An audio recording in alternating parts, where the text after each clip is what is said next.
Parmi les grandes décisions arrêtées ce mardi en Conseil des ministres par le gouvernement sous la très haute autorité du président de la République, Denis Sassou Nguesso, figure la réforme des statuts de la Société nationale de pétrole du Congo, SNPC en sigle, cet établissement public en charge de la gestion du pétrole au Congo, qui est appelé désormais à être géré par une gouvernance rénovée qui permette à la fois un fonctionnement interne très efficace et performant, ainsi que des relations clarifiées avec l'État lui-même. Le directoire est supprimé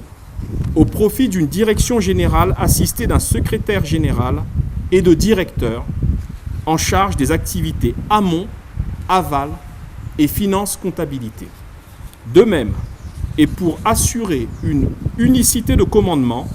le directeur général, par ailleurs nommé pour une durée de 4 ans renouvelable une seule fois, est président du conseil d'administration des sociétés filiales.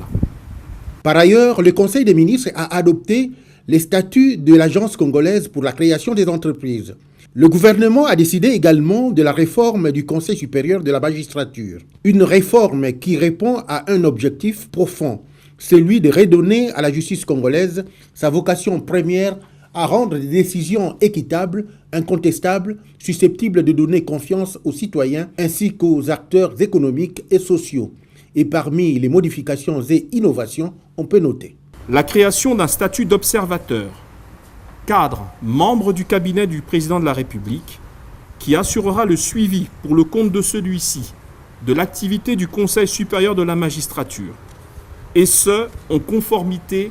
avec les dispositions de l'article 17 de la loi organique qui prévoit la participation de personnalités non membres astreintes à cet égard à l'obligation de secret. Autre texte qui a été soumis à l'appréciation du Conseil des ministres, c'est le décret portant création et organisation du Comité national d'orientation des zones économiques spéciales.